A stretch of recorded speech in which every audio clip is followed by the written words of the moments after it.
Deepa works in a private bank. She received a disciplinary warning 5 years ago for an internal control breach. The warning was in force for a year, after which it was removed from her personal file. So she received a warning, it was in force for a year, it was removed from her personal file. So there is no evidence of that warning, all right, in her files.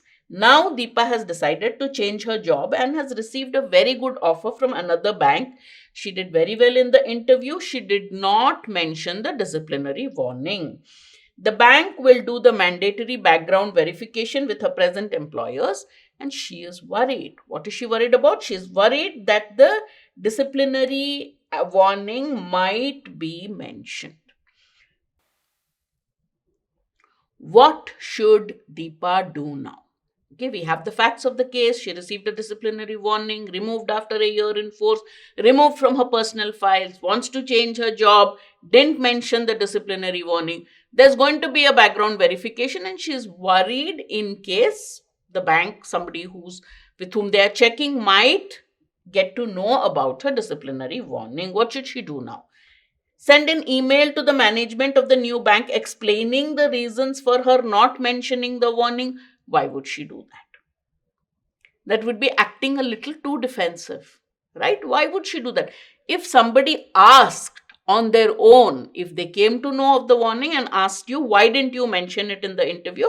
Then it would make sense to say, look, it was only effective for a year.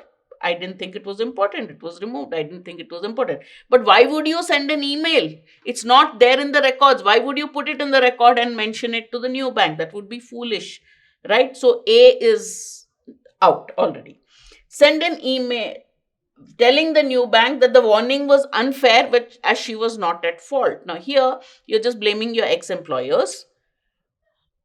You served a warning for a year, and now you say, oh, it was unfair, that's why I didn't. Again, it's acting too defensive. Shows that you probably are trying to hide something. So B is also neither practical nor logical, nor doesn't make any sense.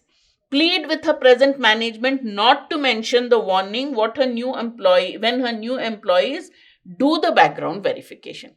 Why? Why would you do that? That means, so basically A and B do not make any sense. C shows that you are on the defensive.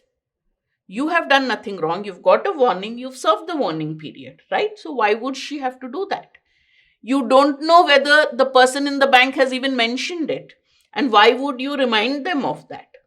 Right? So C also doesn't make sense. She should not do anything as the warning expired after a year and it was not relevant at present.